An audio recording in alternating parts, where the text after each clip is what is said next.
Hello students, एक बार फिर से स्वागत है आपका आपके अपने यूट्यूब चैनल सारथी एजुकेशन में। आज हम पढ़ने वाले हैं क्लास 11th का पहले chapter the portrait of a lady का आखिरी पार्ट, थर्ड पार्ट। 2 पार्ट इससे पहले इस चैनल पर अपलोड किए जा चुके हैं, वो आपने देख लिए होंगे। आपको पूरा वीडियो देखना है और चैप्टर को अच्छे से समझना है और अपनी किताब में पढ़ के फिर उसे देख लेना है कि कितना अच्छी तरह से समझ में आ गया है। जो समझ में नहीं आया है उसके लिए फिर से एक बार वीडियो देख लेना है। और इस चैनल की लिंक को अपने सभी सहपाठियों, जो भी मित्र हैं या रिलेटिव हैं, उनके साथ में शेयर कर देना है। इस चैनल पर आगे क्लास 9th 10th 11th और 12th के वीडियो और ग्रामर के वीडियो भी अपलोड किए जाएंगे, तो उन लोगों को भी आप लिंक शेयर कर दें ताकि वो भी इस चैनल को जल्द से जल्द सब्सक्राइब कर लें। तो बिना किसी देरी के शुरुआत करते हैं अपने पार्ट 3 की। तो कल तक स्टूडेंट्स आपने ये पढ़ लिया था कि जो लेखक थे वो विदेश चले गए थे और 5 सालों के बाद जब वो वापस आए थे तो उनको उम्मीद ये थी कि दादी माँ उन्हें नहीं मिलेंगी, शायद वो दादी माँ का देहांत हो जाएगा। लेकिन दादी माँ जो थी वो खुद ही आगे उनको स्टेशन पर मिली। अब देखते हैं आगे क्या हुआ। She did not look a day older. She did not look, वो नहीं लगती थी। कैसी नहीं लगती थी? तो लिखा है अ डे ओल्डर, एक दिन भी अधिक बूढ़ी। तो वे ओल्डर, ओल्ड माने बूढ़ा, पुराना, ठीक है। तो यहाँ पर बूढ़े शब्द के लिए, उम्र के लिए आया है। तो वो कह रहे हैं कि जब लेखक जो थे खुशवंत सिंह विदेश से लौट के आए तो उन्होंने दादी को देखा और दादी उन्हें कैसी लगी। तो उन्होंने कहा कि सी डिड नॉट लुक, वो नहीं लगती थी, नहीं दिखती थी, अ डे ओल्डर, एक दिन भी अधिक बूढ़ी। यानी कि जब वो गए थे उस समय जितनी बूढ़ी थी, आज भी वो उतनी ही बूढ़ी थी। She still had no time for words, उनके पास अभी भी नहीं था। क्या नहीं था? समय नहीं था। काय के लिए? फॉर वर्ड्स, शब्दों के लिए। दादी माँ के पास अभी भी शब्दों के लिए, यानी कि बातों के लिए समय नहीं था। यानी कि पिछली बार जब वो विदेश गया था, अभी चैप्टर जब पीछे पढ़ा था उसमें विदेश गया था, तब भी दादी माँ ने किसी से कोई बात नहीं की थी। और अब जब लौट के आया है 5 साल बाद, तो अभी भी उसने, दादी माँ ने उनसे कोई बात नहीं की। तो इसी बात को लेखक ने ऐसे लिखा है कि उनके पास बातों के लिए, शब्दों के लिए अभी भी कोई समय नहीं था। एंड और वाइल माने जब, सी क्लास्प्ड, क्लास्प माने होता है जकड़ना, हग करना, गले लगाना, क्लास्प मी इन हर आर्म्स, और जब उन्होंने मुझे अपनी बाजुओं में, बाहों में भर लिया, जकड़ लिया, तो क्या हुआ? आई कुड हियर, मैं सुन सकता था। क्या सुन सकता था?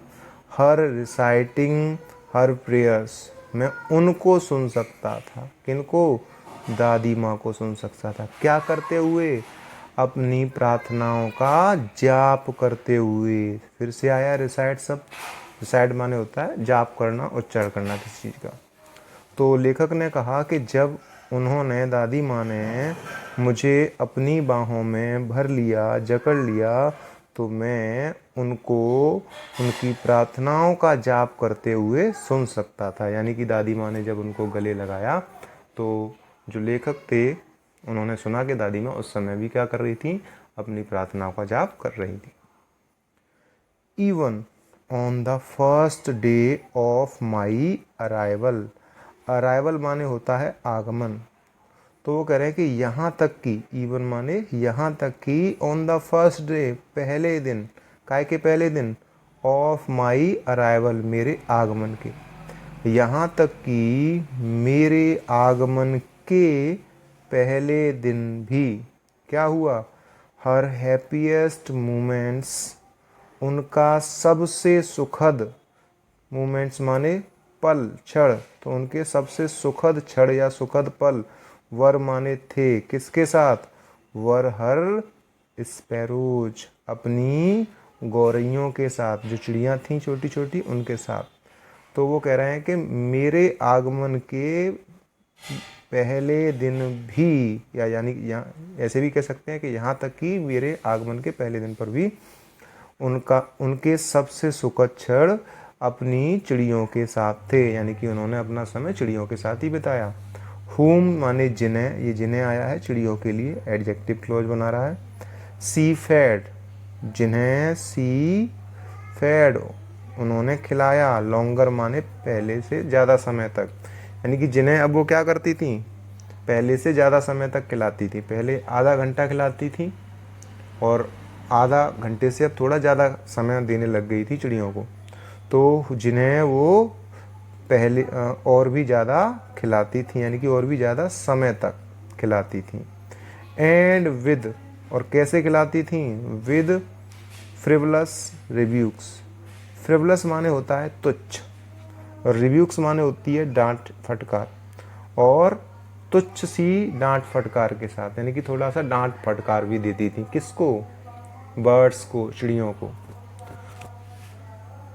आगे लिखा है इन द इवनिंग, शाम को, अ चेंज, एक बदलाव, केम ओवर हर, कम ओवर माने होता है प्रभावित करना, तो एक बदलाव ने उनको प्रभावित कर दिया, यानी कि शाम को उनमें एक बदलाव आ गया। किन में बदलाव आ गया, दादी माँ में बदलाव आ गया। क्या बदलाव आया, सी डिड नॉट प्रे, उन्होंने प्रार्थना नहीं की, यानी कि वैसे वो प्रार्थना करती रहती थी, लेकिन शाम को क्या हुआ, जिस दिन में आया था उनमें एक बदलाव आ गया, और वो बदलाव क्या था कि उन्होंने प्रार्थना नहीं की।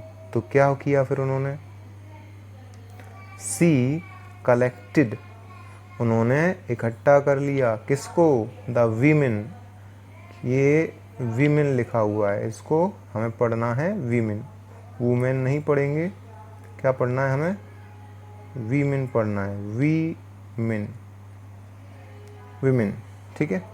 तो she collected the women of the neighbourhood, तो उन्होंने, यानी कि दादी माँ ने, नेबरहुड माने होता है पड़ोस, पड़ोस की महिलाओं को इकट्ठा कर लिया, उन्होंने पड़ोस की महिलाओं को इकट्ठा कर लिया। गॉट एन ओल्ड ड्रम, और क्या ले आई वो, एक पुराना ढोलक, यानी एक पुराना ढोल या ढोलक, ड्रम माने ढोल या ढोलक, ले आई। एंड स्टार्टेड टू सिंग, और गाना शुरू कर दिया, और गाने लग गई। तो उन्होंने पड़ोस की औरतों को इकट्ठा किया, एक पुरानी ढोलक ले आई और गाना शुरू कर दिया, मतलब गाने लग गई। फॉर सेवरल आवर्स, तो लिखा है कि कई घंटों तक, कई घंटों तक क्या किया दादी माँ ने, सी थम्प्ड, उन्होंने बजाया, थाप दी, थम्प माने होता है थाप देना, जब भी हम ढोलक को बजाते हैं तो थाप मारते हैं उस पर, ठीक है। तो उन्होंने बजाया, किसको बजाया, किस पे थाप दी, द सैगिंग स्कीन, सैगिंग माने होती है ढीली डाली, ठीक है। आपने देखा होगा ढोलक में या तो कुछ रस्सियाँ सी लगी रहती हैं, या आजकल तो पेच से आ गए हैं, स्टील के से उन्हें पेचों से बोल्ट को कस देते हैं तो टाइट हो जाती है। लेकिन वो ढोलक कैसी थी, उसकी स्किन कैसी थी, यानी कि उस पर जो खाल लगी होती है ढोलक को, कैसी थी, सैगिंग थी, ढीली डाली थी, जो बीच में से ढीली होती है चीज़, लटक जाती है हल्की सी, उसे सैगिंग कहते हैं। तो कई घंटों तक उन्होंने थाप दी, किस पे थाप दी, ढीली डाली खाल पर, स्किन पर, किसकी, खाल पर, ऑफ द डिलेपिडेटेड, डिलेपिडेटेड माने होता है जीर्ण शीर्ण, पुरानी, ड्रम माने ढोलक, तो पुरानी जो जीर्ण शीर्ण हो चुकी थी, ठीक है, थोड़ी सी क्षतिग्रस्त जो हो चुकी थी, ऐसी ढोलक की ढीली डाली स्किन पर उन्होंने कई घंटों तक थाप दी, यानी कई घंटों तक उस पुरानी ढीली डाली स्किन वाली ढोलक को उन्होंने बजाया। एंड सेंग और गाए, क्या गाए, of the home coming of warriors. Warriors माने होता है योद्धा, तो योद्धाओं के घर आने वाले जो गीत होते हैं, जब योद्धा घर लौट के आते थे उस समय जो भी गीत गाए जाते थे वो गीत उन्होंने दादी माँ ने गाए, क्योंकि भाई उनका नाती लौट के आया था 5 साल बाद। वी हैड टू परसुएड हर, तो लेखक कह रहा है कि हमें, यानी कि लेखक और उसके पेरेंट्स वगैरह को क्या करना पड़ा, हेड के साथ 5वीं फॉर्म आई है, मतलब मजबूरी में ये काम करना पड़ा उन्हें। परसुएड माने होता है मनाना, राजी करना, पटाना, पोटाना, तो हमें उनको मनाना पड़ा, किसको, दादी माँ को। टू स्टॉप, कैसे, रोकने के लिए मंगाना पड़ा, रोकने के लिए मनाना पड़ा, क्या रोकने के लिए, टू अवॉइड, कि वो टालने, क्या टालने के लिए, ओवर स्ट्रेनिंग। ओवर स्ट्रेनिंग माने होता है अत्यधिक जोर, यानी कि दादी खूब जोर जोर से थाप दे रही थी, जोर जोर से गा रही थी, गला फाड़ फाड़ के, और उम्र बहुत ज़्यादा हो गई थी दादी की। तो कह रहा है कि हम लोगों को उन्हें ज़्यादा जोर देने से रोकने के लिए उनको मनाना पड़ा, परसुएड करना पड़ा। That was the first time, वो कह रहे हैं कि वह पहला समय था, पहली बार ऐसा हुआ था, since I had known her, जब से मैं उन्हें जानता हूँ। यानी कि लेखक कह रहा है कि जब से मैं उन्हें जानता हूँ तब से ये पहली बार हुआ था, ऐसा पहली बार था। क्या पहली बार था, दैट की शी डिड नॉट प्रे, उन्होंने प्रार्थना नहीं की। यानी कि जब भी लेखक उन्हें देखता था बचपन से अब तक, जब भी देखा था उन्होंने प्रार्थना करते हुए देखा था, रोजाना प्रार्थना करती थी, शाम को, सुबह भी करती थी, दोपहर में भी लगी रहती थी। लेकिन वो कह रहा है कि जब से मैं उन्हें जानता था तब से ये पहली बार था, पहली बार ऐसा हुआ था कि उन्होंने प्रार्थना नहीं की, दादी माँ ने कोई प्रार्थना नहीं की। चलिए आगे बढ़ते हैं। तो दादी माँ ने प्रार्थना नहीं की तो इसका क्या फ़र्क पड़ा। द नेक्स्ट मॉर्निंग, अगली सुबह, she was taken ill, she was taken ill, वो बीमार पड़ गई, टेकन इल मतलब फॉलन इल, तो अगली सुबह वो बीमार पड़ गई, मतलब दादी माँ ने प्रार्थना नहीं की तो बीमार पड़ गई। तो प्रार्थना ना करने की वजह से नहीं, उन्होंने जो बहुत ज़्यादा जोर लगाया था गाने और बजाने में, उसकी वजह से शायद वो बीमार पड़ गई। It was a mild fever, और ये क्या था जिससे वो बीमार हुई थी, वो क्या था, माइल्ड फीवर था। माइल्ड माने होता है हल्का, कोमल भी होता है, तो यहाँ पे हल्का लगाएंगे, हल्का बुखार था, मतलब उन्हें हल्का बुखार हो गया था। And the doctor told us, और डॉक्टर ने हमें बताया, दैट कि इट वुड गो, ये चला जाएगा। कौन चला जाएगा, बुखार चला जाएगा, उतर जाएगा। तो हल्का बुखार था और डॉक्टर ने हमें बताया कि ये चला जाएगा, उतर जाएगा। बट लेकिन माई ग्रैंड मदर, मेरी दादी माँ ने, थॉट माने सोचा, कैसे सोचा, डिफरेंटली, अलग ही तरीके से। लेकिन मेरी दादी माँ ने अलग ही तरीके से सोचा, अलग ही तरीके से विचार किया। यानी कि डॉक्टर तो कह रहा था ये बुखार चला जाएगा, लेकिन दादी जी को कुछ और ही लग रहा था, उन्होंने कुछ और ही तरीके से सोचा। क्या सोचा दादी माँ ने, सी टोल्ड अस, उन्होंने यानी कि दादी माँ ने हमें बताया, क्या बताया, दैट कि हर एंड, उनका अंत, वॉच नियर, निकट है। उन्होंने यानी कि दादी माँ ने हमें बताया कि उनका निकट जो है अंत है, यानी कि उनकी मृत्यु होने वाली है। अब दादी माँ को लग रहा था बचेंगी नहीं अब वो। और उन्होंने, दादी माँ ने क्या कहा, सी सैड, सी सैड, उन्होंने कहा, क्या कहा, दैट कि सिंस, यहाँ सिंस का मतलब है चूंकि, चूंकि only a few hours before the close of the last chapter of her life, यहाँ से पढ़ना चालू करेंगे। उन्होंने, पहले यहाँ पढ़ लेंगे, she said, उन्होंने कहा कि, चूंकि, अब यहाँ से पीछे उल्टा पढ़ेंगे, क्यों, चूंकि उनकी जिंदगी के आखिरी अध्याय के ख़त्म होने से केवल, अब यहाँ पे आ जाएंगे, केवल कुछ घंटों पहले। उन्होंने कहा कि चूंकि उनकी जिंदगी के आखिरी अध्याय के समाप्त होने से केवल कुछ घंटे पहले she had omitted to pray, उन्होंने क्या कर दिया था, प्रार्थना करना ओमिट कर दिया था, बंद कर दिया था, त्याग दिया था, छोड़ दिया था। ओमिट माने होता है छोड़ देना, बंद कर देना, ठीक है, कोई चीज़ भूल जाना। तो उन्होंने कहा कि चूंकि अपनी ज़िंदगी का आखिरी अध्याय ख़त्म होने से केवल कुछ घंटे पहले उन्होंने प्रार्थना करना छोड़ दिया था। सी इसलिए, कॉमा मतलब इसलिए, she was not going to waste, इसलिए वो बर्बाद नहीं करने वाली हैं। गोइंग के बाद अगर आपको फिफ्थ फॉर्म यानी कि इन्फिनिटिव दिख जाए तो फिर गोइंग का मतलब आप वाला, वाली, वाले ये निकालिए। इसलिए वह बर्बाद नहीं करने वाली हैं एनी मोर टाइम, और ज़्यादा समय, काय में, टॉकिंग टू अस, हमसे बात करने में। तो दादी माँ ने कहा कि चूंकि उनकी ज़िंदगी का आखिरी जो अध्याय था उसकी समाप्ति से केवल कुछ घंटे पहले उन्होंने प्रार्थना करना छोड़ दिया था, इसलिए वह हमसे बात करने में और ज़्यादा समय बर्बाद करने वाली नहीं हैं। तो फिर हमने क्या किया, लेखक ने, परिवार ने क्या किया, वी प्रोटेस्टेड, हमने विरोध किया। प्रोटेस्ट माने होता है विरोध। आजकल देखा होगा टीवी वगैरह पर काफ़ी बच्चे जो है ना विरोध कर रहे हैं आर्मी के लिए, जो एक नई स्कीम लेके आई है सरकार अग्निपथ और अग्निवीरों वाली, उसका विरोध कर रहे हैं।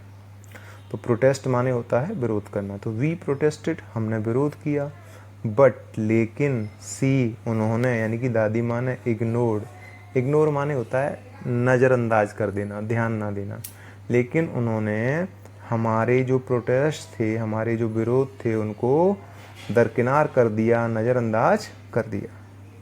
सी lay peacefully in bed praying and telling her beads, वह अपने मनकों को फेरती हुई यानी कि गिनती हुई, वह यानी कि दादी माँ अपने मनकों को, माला के जो मनके होते हैं उनको फेरती हुई और प्रार्थना करती हुई बिस्तर में शांतिपूर्वक लेट गईं। वह अपने मनकों को फेरती हुई और प्रार्थना करती हुई बिस्तर में शांतिपूर्वक लेट गईं। ठीक है, चलिए आगे चलते हैं।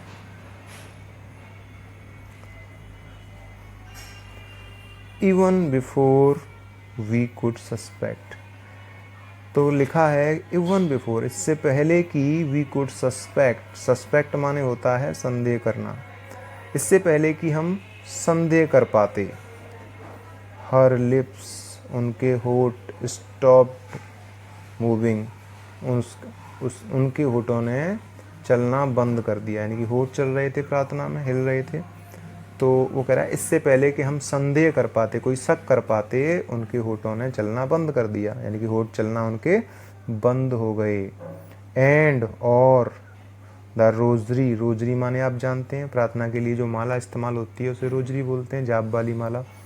फेल, गिर गई, फ्रॉम हर लाइफलेस फिंगर्स, उनकी बेजान या निर्जीव उंगलियों से।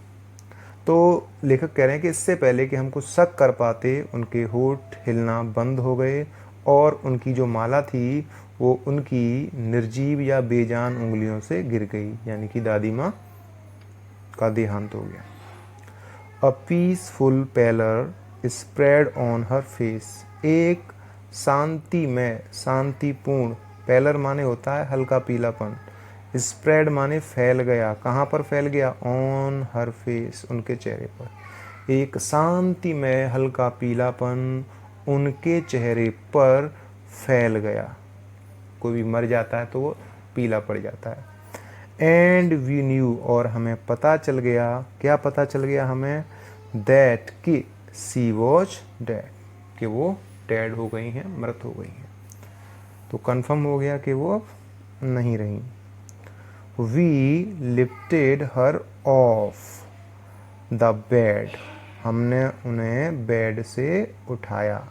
और ऑफ लगा है तो इसका मतलब है उठा के कहीं अलग कर दिया है। ऑफ का मतलब होता है किसी सरफेस से जब कोई चीज़ अलग हो जाती है तो ऑफ का यूज़ करते हैं प्रेपोजिशन का। तो we lifted her off the bed, हमने उन्हें बेड से उठा के अलग कर दिया।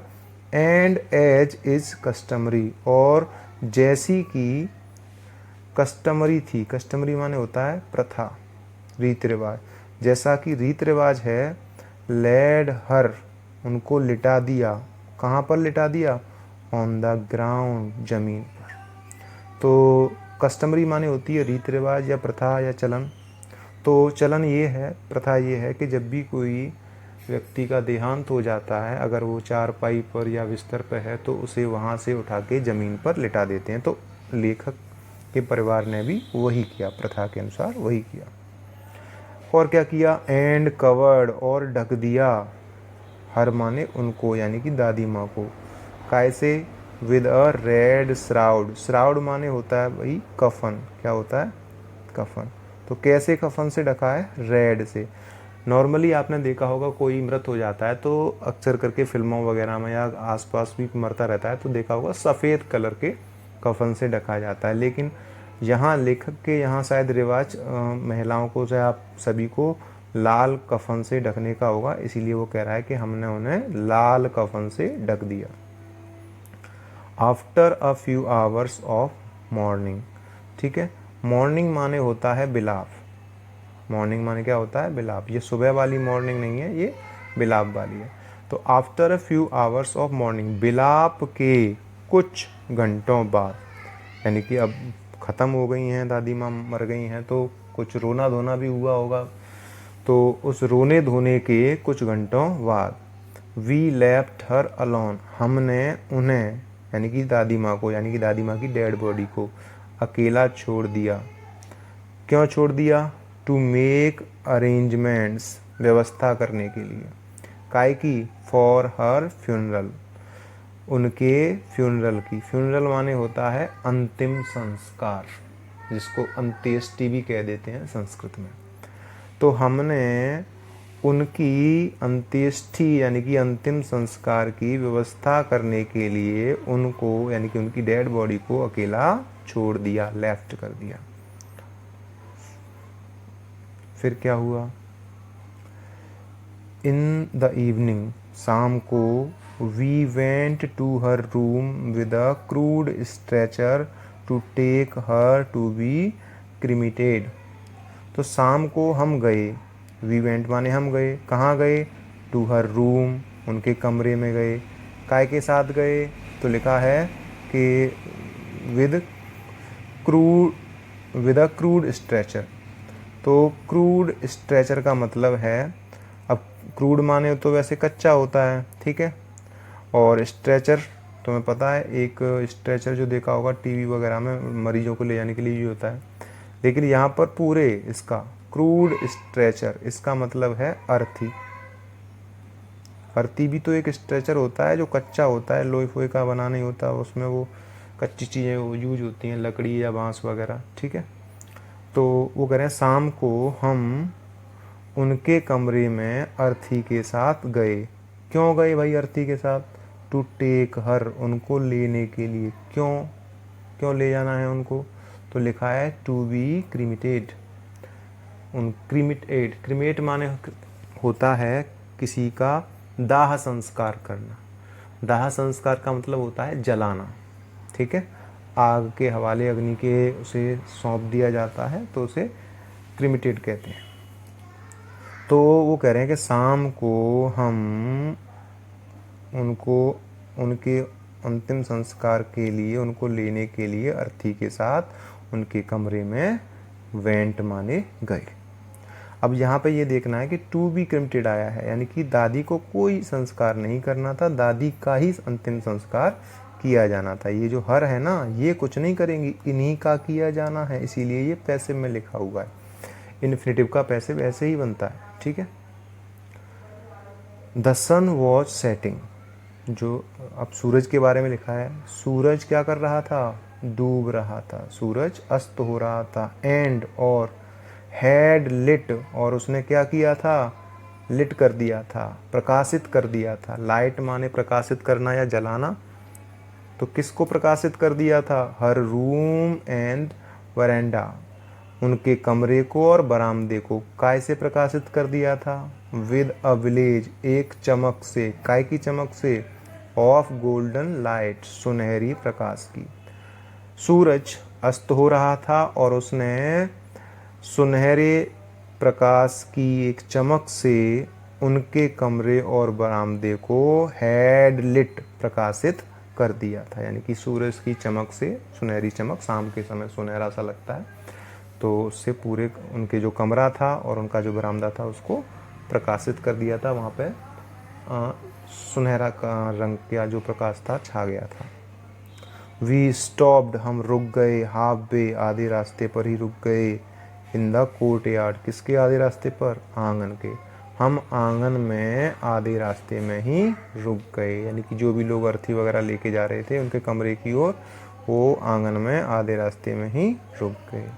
और ऐसा क्यों हुआ, तो लिखा है ऑल ओवर द वरांडा, वो कह रहे हैं कि पूरे बरामदे में, एंड इन हर रूम, और उनके कमरे में, राइट माने ठीक, अप टू, ठीक वहाँ तक, कहाँ तक, वेयर जहाँ, सी माने वो है यानी कि दादी माँ, ले डेड एंड स्टिफ, लेटी थी, कैसे लेटी थी, मरी हुई और कड़क, स्टिफ माने होता है कड़क, कोई मर जाता है तो डेड बॉडी तो वैसे ही कड़क हो जाएगी। तो वो कह रहा है कि पूरे बरामदे में और उनके कमरे में, ठीक वहाँ तक, राइट अप टू, ठीक वहाँ तक जहाँ वो मृत और अकड़ के लेटी थी। कैसे लेटी थी, रैप्ड इन द रेड साउड, लाल कफन में लिपटी हुई, रैप माने होता है लपेटना, रैपर माने लपेटने वाला, ठीक है। तो पूरे बरामदे में और उनके कमरे में, ठीक वहाँ तक जहाँ वह मृत और अकड़ के लाल कफन में लेटी थीं। तो क्या हुआ उस पूरे बरामदे में और उनके कमरे में जहाँ तक वो जहाँ लेटी थी, तो बता रहे हैं कि थाउजेंड्स ऑफ स्पैरोज, हजारों गौरैया, सेट बैठ गईं, स्कैटर्ड माने बिखर के, यानी कि चारों तरफ बैठ गईं, ऑन द फ्लोर, कहाँ पर बैठ गईं, फर्श पर। यानी कि दादी माँ का जब देहांत हो गया था तो जहाँ उनकी डेड बॉडी रखी थी वहाँ तक, डेड बॉडी तक, उनके कमरे में और पूरे बरामदे में हजारों गौरैया जो चिड़िया थीं वो बिखर के आके वहाँ पर फर्श पर बैठ गई थीं। और सबसे मज़ेदार बात क्या थी कि देयर वॉज नो चर्पिंग, कोई भी चहचहाट नहीं थी। पिछली बार जब आपने पढ़ा होगा तो वहाँ पे ये था कि जो चिड़ियाँ आ जाती थीं वो चिड़िया क्या करती थीं, चर्पिंग से बेडलम कर देती थी। एक शब्द आया था बेडलम, हंगामा, हुड़दंग कर देती थी, हो अल्लाह मचा देती थी। लेकिन अब क्या है, हजारों चिड़ियाँ बैठी हैं, गौरैया बैठी हैं, लेकिन क्या कह रहा है कि देयर वाज नो चर्पिंग, कोई भी चहचहाट नहीं थी। तो लेखक कह रहे हैं कि we felt sorry for the birds, हमें चिड़ियों के लिए खेद या अफसोस महसूस हुआ, हमें चिड़ियों के लिए खेद महसूस हुआ। एंड माई मदर, और मेरी माँ, फेस्ड माने ले आई, ब्रिंग, ठीक है, ब्रॉट सेकेंड फॉर्म हो जाएगी, फेस्ट माने ले आई, सम ब्रेड फॉर देम, थोड़ा सा ब्रेड ले आई उनके लिए, आटा या रोटी वगैरह जो कुछ भी था उनके लिए, मतलब चिड़ियों के लिए। हमें चिड़ियों के लिए दुख हुआ, दुख महसूस हुआ, खेद महसूस हुआ, और मेरी माँ यानी कि लेखक की माँ उनके लिए थोड़ा सा ब्रेड ले आई, फेस्ट कर लाई। फिर क्या किया माँ ने, ये जो सी आया है वो लेखक की माँ के लिए आया है। She broke in it into little crumbs, उन्होंने इसको यानी कि जो ब्रेड था उसको तोड़ दिया, काय में तोड़ दिया, लिटिल क्रम्स, छोटे छोटे टुकड़ों में तोड़ दिया। द वे, उसी तरीके से तोड़ दिया, कौन से तरीके से, my grandmother used to, जिस तरीके से मेरी दादी माँ तोड़ा करती थी। वापस से दोबारा तोड़ने वाली ब्रेक क्रिया नहीं दी है, लेकिन आपको इसके कॉन्टेक्स्ट से समझना पड़ेगा कि उन्होंने यानी कि मेरी माँ ने उसको, उस ब्रेड को छोटे छोटे टुकड़ों में, क्रम्स में तोड़ दिया, उसी तरीके से तोड़ दिया जैसे मेरी दादी माँ तोड़ा करती थी। एंड और क्या किया मेरी माँ ने, थ्रू इट, और इसको फेंक दिया, टू देम, किसको फेंक दिया, उनको, यानी कि चिड़ियों को फेंक दिया।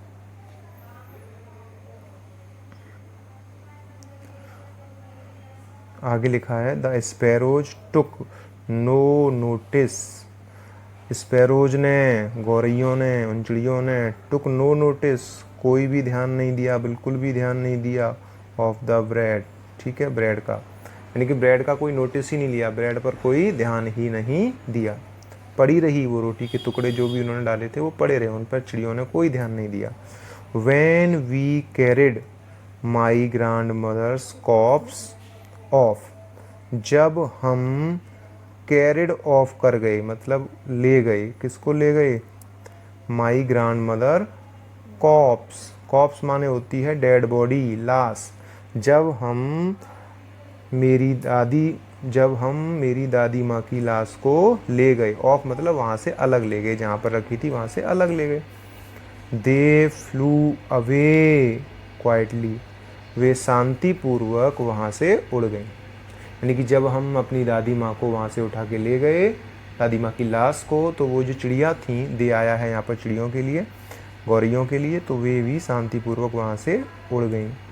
नेक्स्ट मॉर्निंग, अगली सुबह, द स्वीपर, स्वीपर बोलते हैं झाड़ू लगाने वाले को, स्वेप्ट द ब्रेड, स्वीपर ने क्या किया, स्वेप्ट किया, झाड़ू लगाया, किसको झाड़ा, द ब्रेड क्रम्स, रोटी के वो टुकड़ों को, ब्रेड के टुकड़ों को, और कहाँ डाल दिया उनको, इनटू द डस्टबिन, डस्टबिन में डाल दिया, यानी कि जो कूड़ा, जिसको कूड़ेदान बोल देते हैं, वहाँ पे डाल दिया। यानी कि अगली सुबह स्वीपर ने उन रोटी के टुकड़ों को झाड़ के कहाँ डाल दिया, डस्टबिन में डाल दिया।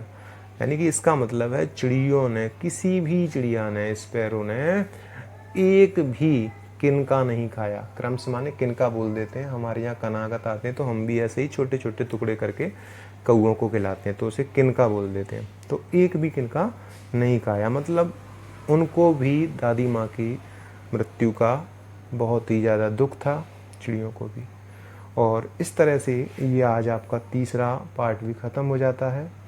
उम्मीद है आप इसे पूरे ध्यान से पढ़ेंगे, समझेंगे, और वीडियो देखने के बाद में अपनी किताब में ज़रूर पढ़ना है आपको, क्योंकि जब तक आप अपनी किताब उठा के खुद से अकेले में नहीं पढ़ोगे तब तक आपको ये पता नहीं चल पाएगा कि आपको कितना पार्ट अच्छी तरह से समझ में आ रहा है। कुछ मीनिंग्स ऐसे होते हैं जो खुद पढ़ते समय ही पता चलता है कि ये प्रॉब्लम दे रहे हैं या दिमाग में बैठ गए।